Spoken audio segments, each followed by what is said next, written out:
안녕하세요. 뻔뻔한 복독방입니다. 구독과 좋아요, 알림 설정, 회원가입 부탁드리겠습니다. 오늘 날짜로 통계청이 발표한 지표, 그러니까 이런 지표는 상당히 서울권 입지가 얼마나 크게 진입장벽을 높여가고 있는지를 여실히 보여주고 있죠.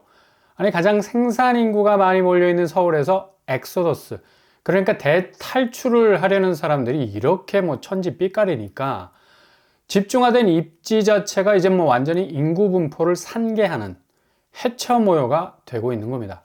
통계청이 국내 인구 이동 통계를 냈는데 지난해 2023년보다 서울에서 경기와 인천권으로 전입한 인구 32만 명으로 집계가 된다는 얘기죠. 그러니까 다짜고짜 이건 묻지도 따지지도 않고 무조건 서울을 떠나야만 했던 사람들이라는 얘기인데 30만이라는 숫자가 넘습니다. 경기권은 27만, 그리고 인천은 4만 정도. 물리적인 거리감으로 보자면 경기권이 훨씬 서울과 거리적인 접근성이 좋을 수 있어서 27만에 가까운 사람들이 전입을 한 거죠. 서울 옆구리 터지게 생겼네요. 김밥만 옆구리 터질 줄 알았더니 이렇게 주거 문제 때문에 서울 옆세권으로 가야 한다는 결론이 나온 거고, 인천은 상대적으로 가까운 듯 하면서도 검단을 제외하면 더 깊이 들어가야 해서 거리적으로 해결이 안 되는 부분이 분명히 있습니다. 그러니 검단 분양이 불을 뿜고 있지 않습니까? 무조건 검단은 신축 아파트 4억에서 5억 정도 수준에서 분양이 나오면 40대, 50대 1을 넘어가 버리는 아주 뜨거운 양상을 보이고 있는데, 검단이 미분양의 무덤이라는 사실은 이젠 그렇게 흙비 내리던 시절 가버렸다는 거고, 아무튼 인천은 경기권에 비하면 우회한 인구수가 그래도 적은 편이죠.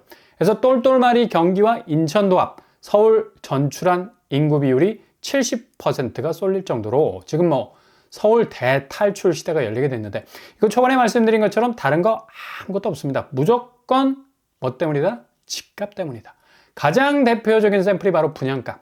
가격이 그냥 장난 아니게 오름세를 보이고 있어서 거의 기절할 지경이죠. 서울 민간 아파트 평균 분양가는 3,494만 원에 달하고 있습니다. 이젠 그냥 3,500선이라 해도 전혀 어색하지 않고, 중요한 건 이렇게 비강남권 분양가와 강남권 분양가가 서로 간의 갭을 줄이면서 폭을 좁혀 나가고 있다는 점. 결국 비강남권에서 착실하게 통장을 차곡차곡 쌓아왔던 분들은 이렇게 급격하게 올라가는 분양가 감당이 안 되니까 그냥 분양은 손절.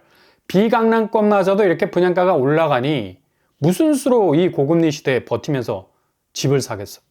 그래서 오늘 12일 국토부에서 새롭게 바뀐 주택 공급에 관한 규칙 발표를 했습니다. 이게 25일에 본격적인 시행이 되겠고요. 일단 신생아 특별 공급, 기존 생애 최초, 신혼부부, 다자녀, 노부모 외에 또 다른 유형의 2세 이하 자녀가 있는 가구의 선택권을 부여하죠. 공공분양은 10%, 민간분양은 20% 정도 파일을 차지하게 되는데요. 일단 특혜는 맞아요. 근데 문제가 분양가잖아. 이게 문제라는 얘기입니다. 아무리 시스템 그럴싸하게 고쳐도 문제는 돈인데, 정부가 젊은 층의 요구에 항복한다 한들 집값 낮추는 것보다 더 좋은 대안은 없다는 얘기예요. 지금 집을 신축으로 또 무한대출 땡겨서 사는 사람들이 제일 담력이 좋은 사람들이죠. 이걸 담력이라 말하기도 그렇고 배짱이라고 또 말하기도 그렇고, 아무튼 겁이 없는 사람들. 우리나라는 가오에 살고 가오에 죽는 나라 아닙니까? 그냥 자기 소득의 몇십 배가 되는 외제차 쭉쭉 뽑아서 타고 다녀야 직성이 풀리고, 카푸어라는 말은 한국에서만 유일하게 생성이 된 영어일 것 같은데, 옆나라 일본은 죄다 경차만 끌고 다니는 분위기죠. 일단 걔네들은 소득 수준을 넘어서는 액세서리는 별로 안 좋아해. 럭셔리보다는 인셔리를 좋아해서 그냥 자기가 그어놓은 소득범이라는 테두리 안에서 안전빵 하는 것을 미덕으로 여기기 때문에 카푸어라는 말은 꿈도 꿀 수 없지. 근데 한국은 완전히 다르죠. 그냥 가오에 살고 가오에 죽고, 그러니 아파트도 영끌해서 무작정 사들이고 보자는 거죠. 그러다 고금리 상황이 닥치면서 과연 빚이라는 게 얼마나 사람을 갉아먹을 수 있는지, 행복이라는 단어에 먹칠할 수 있는지, 그렇게 경매로 넘어가는 집을 물끄러미 바라보면서 한숨 섞인 한탄을 해봐야 늦은 겁니다. 그래서 카푸어라는 말과 영끌은 어떻게 보면 일맥상통한 단어예요. 이렇게 한국 사람들의 가오 때문에 서울 분양이 영끌의 집중적인 러브콜을 받아서 지난 몇 년 동안은 엄청난 호황을 누렸습니다. 거의 모든 인생을 갈아 넣어야 할 만큼의 자금이 부동산 시장에 몰린 거고, 근데 그렇게 자금을 때려 넣은 것에 비해서 집값이 비실거리니까 지금 난국을 맞이하게 된 건데, 요즘 경매로 쏟아져 나오는 것 보면 처참할 정도죠. 정상적인 자금 계산하고 이치에 맞게 살려는 사람들, 이젠 그렇게 영끌이 밀어붙여서 올린 분양가 손절할 수밖에 없어요. 더 이상 못하겠다는 거다. 따라가지 못하겠다는 얘기. 한 해 동안 17%나 오른 분양가를 받아주기에는 정신이 아웃 오브 아프리카야. 그냥 완전히 나가게 생긴 건데, 서울과 경기, 인천 분양가 격차 보세요. 평당 분양가 차이는 1,300만 원 이상 벌어져 있습니다. 그러니 인구 이동은 32만 명을 훌쩍 뛰어넘을 수밖에 없는 거지. 이후로 서울은 공동화 현상이 분명 일어날 것 같습니다. 올해 상반기 지나면서 일부 강남권에서의 분양은 핫할 수가 있어요. 여전히 여기는 분상제가 적용이 되기 때문에 기본 공식은 주변시세가 분양가보다 낮다는 얘기지. 근데 분양가, 자체 분양가는 또 엄청나게 높잖아. 아무런 해법이 없는 것 같아도 자금을 어떻게 해서든 끌어모으려는 수요는 벌떼처럼 달려들 가능성이 높고, 좀 전에 말씀드린 것처럼 가오에 살고 가오에 죽는 민족, 그러다 정말 가오리 될라. 분명 강남 분양은 이런 벌떼 현상이 일어날 수 있는데, 나머지 분양은 공동화, 그러니까 전혀 입지나 가격에 매력이 없는 곳은 손절각이 되어버려서 실제로 수요층이라 부를 수 있는 무주택자들은 분양시장에서도 외면을 해버리는 현상들이 증폭이 될 겁니다. 이런 대표적인 샘플링이 바로 동대문구에서 분양했던 이문 아이파크자의 84제곱구평이 입주권 지난달 11억 4천에 매매가 됐습니다. 분양 당시 가격이 12억에서 14억 정도 됐는데 그냥 3억 정도가 날아가 버린 거죠. 마피가 뜬 거죠. 그렇게 어렵게 당첨이 돼서 진입을 했는데 프리미엄은 고사하고 마피가 나기 시작을 했다는 건 공동화 현상. 그만큼 서울 신축 자체가 집요하리만큼 사람들이 몰렸던 분위기 완전 와해되기 시작을 한 거고, 빠져나오기 시작을 하려는 움직임이 보이는 건데, 분양이 이렇게 텅 비기 시작을 하면 일단 무주택자들 수요가 죽어버리기 때문에 무조건 다주택자들이 이후에 무순위로 비어있는 공간 메꾸기에 급급할 건데, 어디 서울 신축이 예전과 같은 영광이 있나? 이렇게 마피로 아파트 시세가 절단이 나고 있는 상황인데, 게다가 이제 서울 분양이 그리 메리트가 없는 게, 옛날에는 재건축 단지가 황금알을 낳는 거위였죠.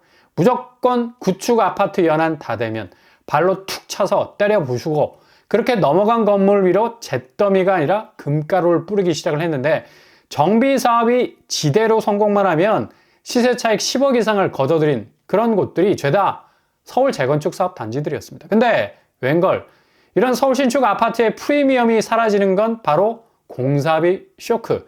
서울 노른자 땅에서 엄청난 개발 이익을 거둘 수 있었던 이 과거의 영화는 다 사라져버리고 말았습니다. 아파트 값보다 더 비싸진 분담금, 그러니까 조합원들이 공사비를 떠안게 되는 건데, 현행 아파트 가치 꼬리표보다 앞으로 재건축이 되고 허우대가 멀쩡해진 아파트에 입혀놓은 비용이 지금 아파트 가치보다 더해. 일례로 상계주공 5단지는 분담금이 5억이야. 그것도 더치페이로 한 가구당 깔끔하게 5억. 이거 배보다 배꼽이 더 커진 거죠. 어떻게 겁이 나가죠? 재건축 하겠냐고.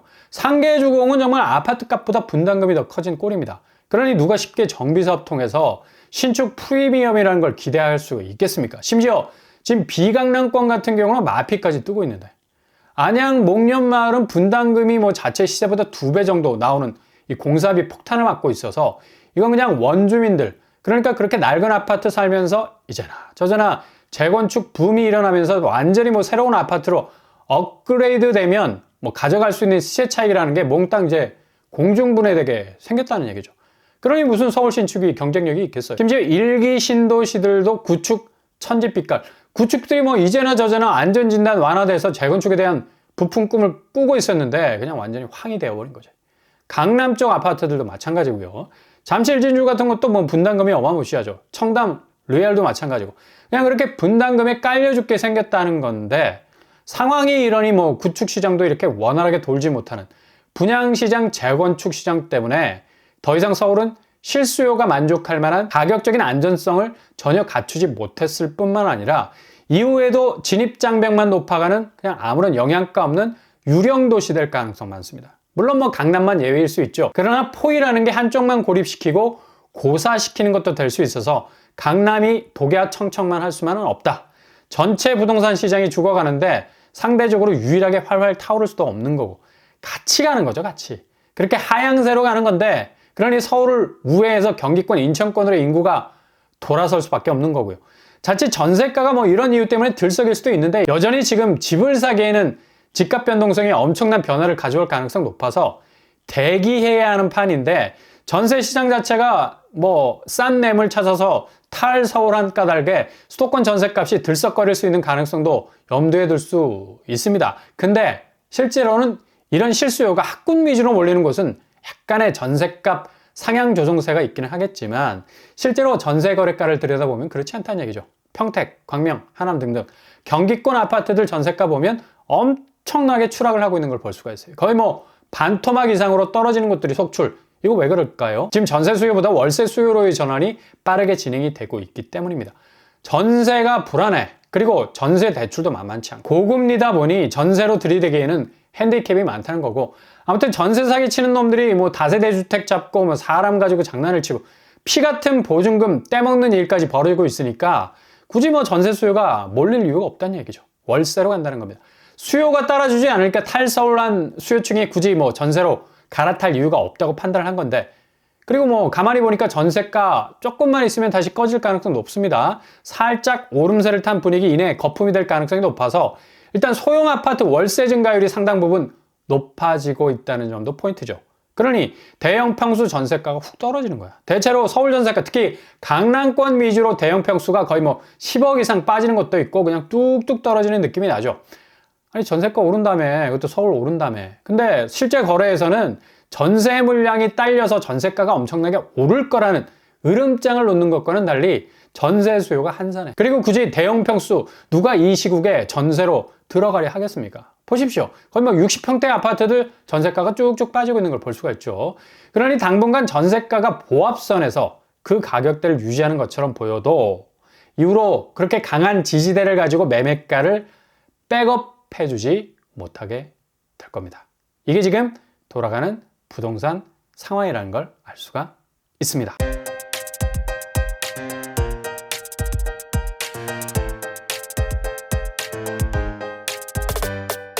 오늘 부동산 캐릭터 인구이동, 우회적인 탈출 이거 다 집값 때문에 오늘 뭐 국토부가 무주택자들에게 좋은 소식을 안겨줬지만 문제는 가격이죠. 이거 해결 안 되면 절대로 수요가 붙을 수가 없어요. 주택시장의 거래가 줄어들게 되면 부동산은 그냥 멸망각입니다. 가장 적정선의 가격대로 내려오는 이 정상화된 집값만이 출산율, 거래량 그리고 부동산이 선순환적으로 살 수 있는 환경을 조성하는 가장 큰 요소가 된다는 거. 누구나 다 알고 있죠. 아는데 실천이 안 된다는 건 앞으로 스스로 부동산 시장이 부동산 하락세라는 변동성을 통해서 스스로 만들어낼 집값 변화의 새로운 분기점 분명히 다시 새롭게 만들어낼 것으로 보입니다. 오늘도 응원합니다. 여러분의 길이 꽃길만 되실 수 있길 바랍니다. 이상으로 뻔뻔한 복도빨 마치겠습니다. 구독과 좋아요 부탁드립니다. 감사합니다.